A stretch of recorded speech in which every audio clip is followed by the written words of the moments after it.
할렐루야. 우리 옆에 있는 분하고 이렇게 인사합시다. 행복하기를 원한다면 행복을 선택하라.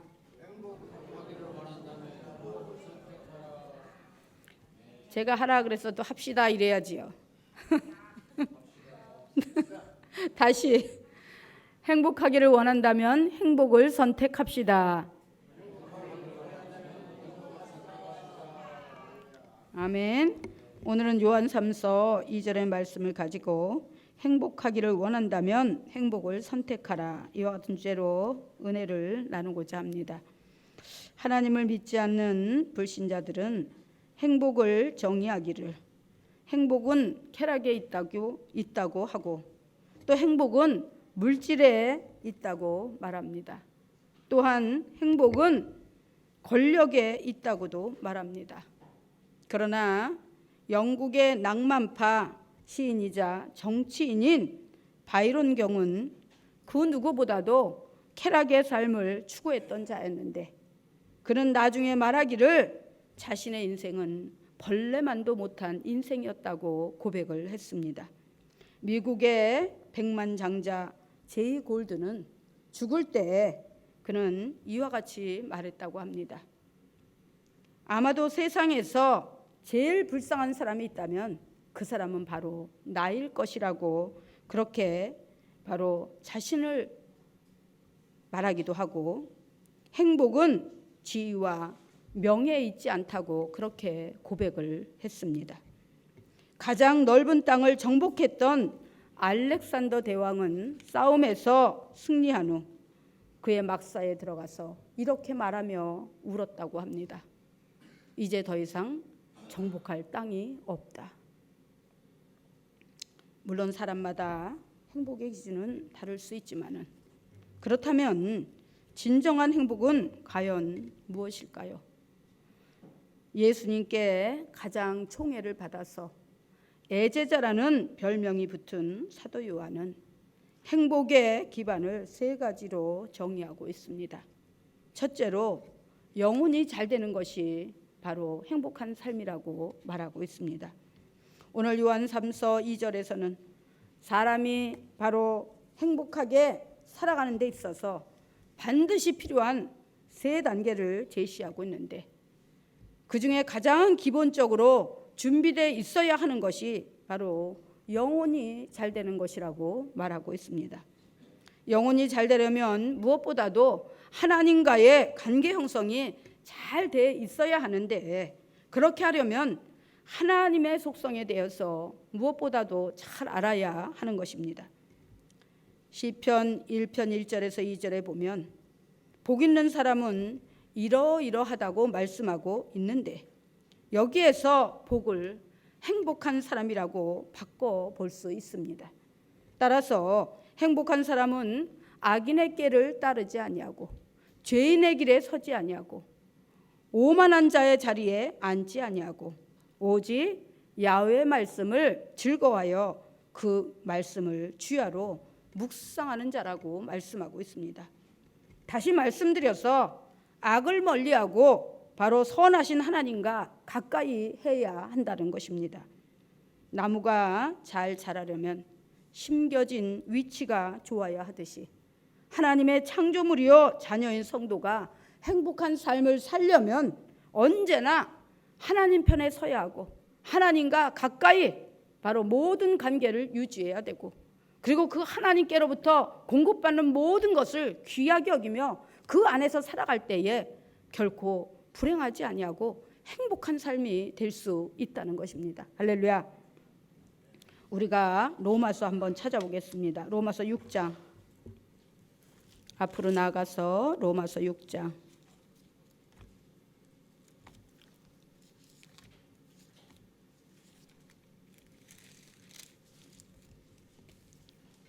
로마서 6장 10절에서 23절까지 보겠습니다. 로마서 6장 10절에서 23절 한 절씩 교독하겠습니다. 제가 먼저 하겠습니다. 그가 죽으심은 죄에 대하여 단번에 죽으심이요 그가 살아계심은 하나님께 대하여 살아계심이니,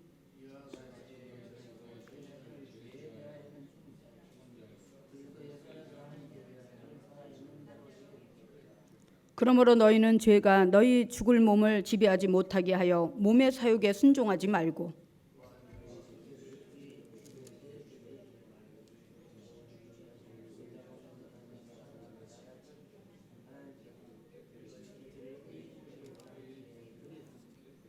죄가 너희를 주장하지 못하리니 이는 너희가 법 아래에 있지 아니하고 은혜 아래에 있음이라.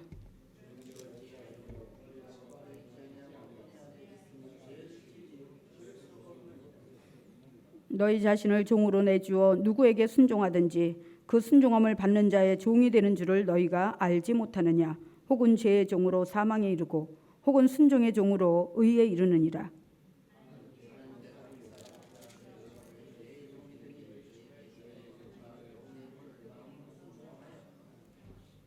죄로부터 해방되어 의에게 종이 되었느니라.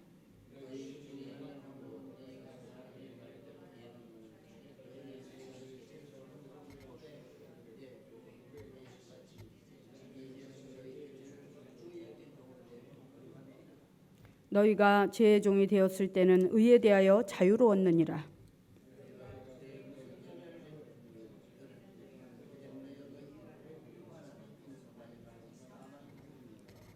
그러나 이제는 너희가 죄로부터 해방되고 하나님께 종이 되어 거룩함에 이르는 열매를 맺었으니 그의 마지막은 영생이라.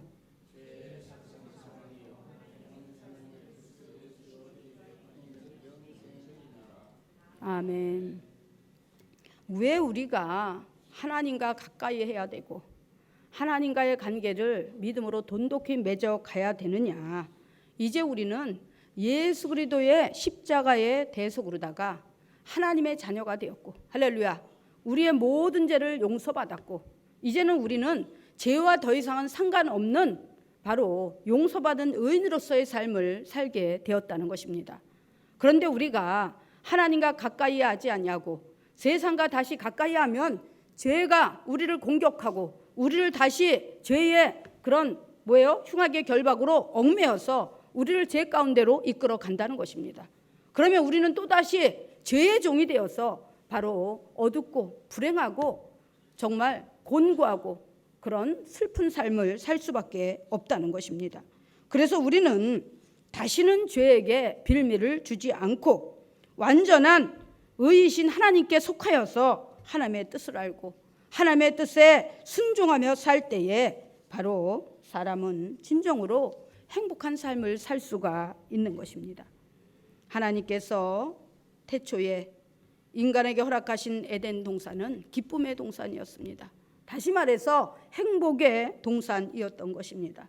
그런데 사단 마귀의 유혹에 넘어가 죄를 짓게 된 인류의 조상 아담과 하와는 바로 그 죄로 인해서 행복한 동산, 기쁨의 동산에서 쫓겨나서 질병과 사망과 저주와 가난과 모든 그런 환경에 어두운 바로 사망의 골짜기를 헤매면서 가시연건키로 뒤덮인 그런 세상 가운데서 불행한 삶을 살 수밖에 없었던 것입니다. 그런데 웬 은혜요 웬 사랑인지 하나님께서 그 모든 저주와 가시연건키를 다 끊어내고 우리를 다시 하나님의 자리, 행복한 자리, 기쁨의 삶의 자리로 회복시키고 인도하시기 위해서 예수 그리스도를 이 땅에 보내주시고 그분을 십자가에 못 박고 몸짓고 피 흘리게 하심으로 우리를 자유케 하셨다는 것입니다. 할렐루야. 그렇다면 과연 우리가 이 큰 은혜와 축복을 어떻게 우리가 간직해야 될까요? 만울히 여겨야 될까요? 다시 또 내 삶에 조금 어려움이 온다고 또 시험에 든다고 환경이 어렵다고 우리가 다시 또 세상과 타협하며 세상 속에서 행복을 찾고자 그렇게 살아야 될까요? 그렇지 않다는 것입니다. 바로 우리의 모든 삶의 주권자가 되시고 경영주요 공급자가 되시는 그 하나님 앞에서 바로 우리가 삶의 본질을 찾고 삶의 가치를 발견하면서 하나님의 뜻에 순종하고 바로 우리의 영혼 언제나 하나님 앞에서 당당하게 구원의 소망을 가득 안고 사는 그 삶이야말로 가장 행복한 삶이요 복된 삶이라는 것입니다. 할렐루야.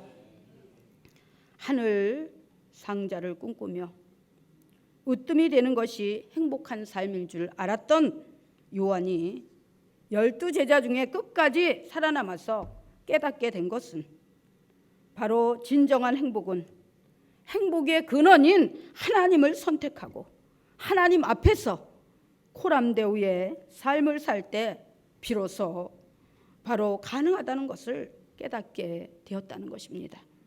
그러므로 그는 분명하게 오늘 이 시간 저와 여러분에게 선포하고 단언하고 있는 것입니다. 뭐라 그래요? 사랑하는 자여, 내 영혼이 잘 되는 것이 곧 행복한 것이다. 아멘. 두 번째는 범사에 잘 되는 것이 행복하다는 것입니다. 범사에 잘 된다는 것은 인생에 큰 기복 없이 평탄한 것을 말하는 것입니다. 예를 들자면 넓은 바다를 큰 파도 없이 순항하는 것을 말하는 것입니다. 그런데 많은 사람들이 많은 돈, 세상의 명예나 인기, 권세, 지식 이런 것들을 행복의 척도로 삼고 살아간다는 것입니다.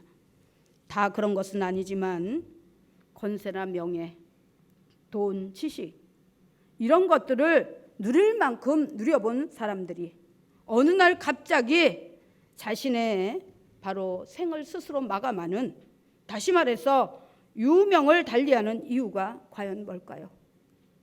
그 마음이 행복하고 평안하고 그 삶이 기뻤다면 과연 이런 결단을 했을까요? 그렇지 않다는 것입니다. 무언가 눌리고 편하지 못하니까, 만족함이 없으니까 바로 그런 비극의 바로 마지막을 그렇게 정리하고 마는 것입니다. 마음이 자유롭고 범사에 거리낌이 없고 당당할 때 사람은 행복할 수 있는 것입니다. 그러므로 시편 1장 3절에서는 그렇게 말씀합니다. 저는 시냇가에 심은 나무가 시절을 쫓아 열매를 맺은 같이 그 행사가 다 형통하리로다. 할렐루야. 바로 사람이 하나님의 그 성전에, 하나님의 임재하시는 그 자리에, 하나님과 만나는 그 환경 가운데 바로 심겨져서, 믿음으로 굳건히 심겨져서 바로 하나님의 공급하심을 덧입을 때 그 인생의 나무는 시절을 쫓아서 저절로 열매를 맺을 때 맺고, 할렐루야, 싹이 나고 뿌리를 틔울 때 바로 저절로 그렇게 공급을 받아서 그렇게 하고, 그 다음에 잎새기를 든든히 낼 때도 하나님의 공급하심으로 때에 맞춰서 그렇게 한다는 것입니다. 할렐루야. 인생은 바로 사람을 위해서 주어졌지만 그 인생의 주권자는 하나님이시기 때문에 하나님이 주관하시는 그 주관에 우리가 순종하지 아니하고는, 하나님의 능력을 덧입지 아니하고는 우리의 인생은 결코 순탄할 수가 없다는 것입니다. 솔로몬 시대에 아굴은 말하기를 잠언 30장 7절에서 9절에 이렇게 말씀하고 있습니다. 내가 두 가지 일을 주께 구하였사오니 나의 죽기 전에 주시옵소서. 곧 허탄과 거짓말을 내게서 멀리하옵시며 나를 가난하게도 마옵시고 부하게도 마옵시고 오직 필요한 양식으로 내게 먹이시옵소서. 홍내가 배불러서 하나님을 모른다, 야훼가 누구냐 할까 하오며 홍내가 가난하여 도적질하고 하나님의 이름을 욕되게 할까 두려워함이니이다. 이렇게 고백하고 있습니다. 어쩌면 아굴은 솔로몬과 동시대의 사람으로서 모든 것이 풍요롭고 형통하여 점점 인본주의로 치닫고 하나님을 멀리하면서 죄악의 길로, 타락의 길로 그렇게 빠져들어가는 솔로몬을 보면서 결코 범사에 형통한 기준이, 그리고 진정한 행복이 물질이나 명예, 권세, 인기, 지식에 있지 아니하고 하나님이 주신 것으로 만족할 때 형통할 수 있다는 것, 바로 그것이 곧 행복이라는 것을 깨닫고 이 말씀을 기록하지 않았나 싶은 생각이 듭니다. 할렐루야. 그러므로 이 아굴과 동시대에 살았던 솔로몬은 모든 영광과 부를 누려봤지만 그의 인생의 결론은 헛되고 헛되니 헛되고 헛되도다. 이렇게 허무한 표현을 하고 있습니다. 어쩌면 부하게도 마옵시고 가난하게도 마옵시고 인생을 살아가는데 알맞는 복을 주어서 그것에 만족하면서 하나님을 섬기는 삶이 참된 삶이요 행복한 삶이라고 고백했던 아굴이 솔로몬보다 훨씬 더 행복한 사람이 아니었나 생각이 듭니다. 아멘. 정직하게 사는 삶이 불행하겠습니까? 정직은 자기 삶의 결과를 보여주는 가장 선한 행위입니다. 가진 것에 만족하고 욕심부리지 않는 삶이 불행하다 하겠습니까?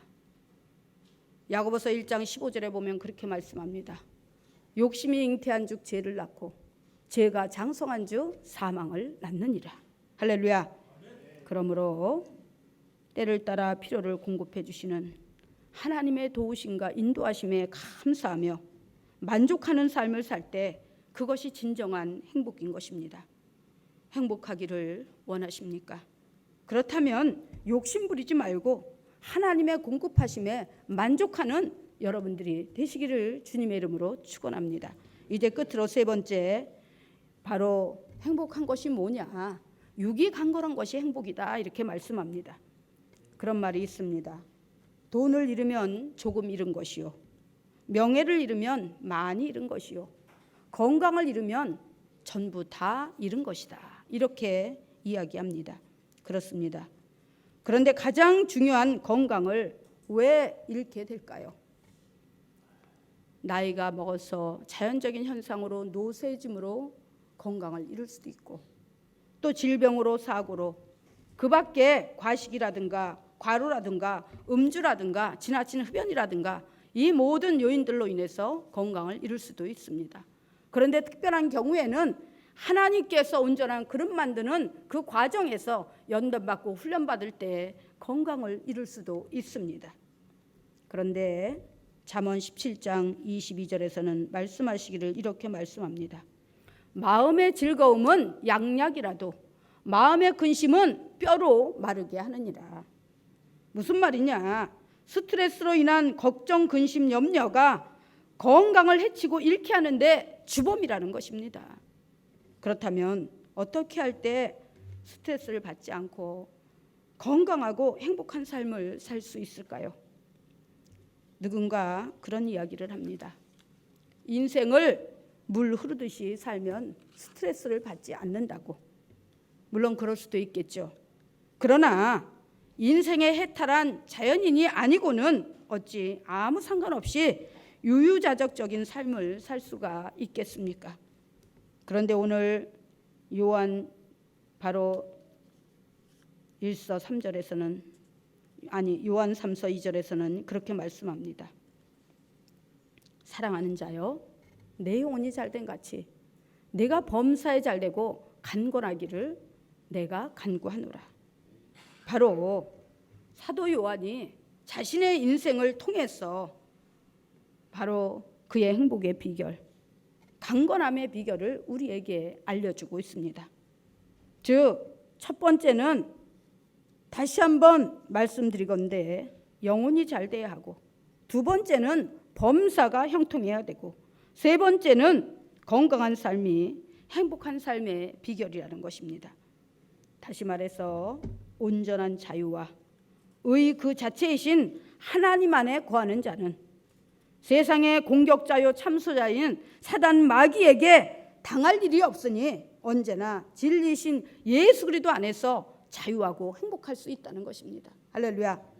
또한 공급자요 경영주요 인도자이신 전지전능하신 주권자 하나님 앞에 거하는 자는 그 공급하심에 만족함으로 가유불급으로 인한 부작용이 그 삶 가운데 일어나지 않으므로 그 삶이 평안하고 행복할 수밖에 없다는 것입니다.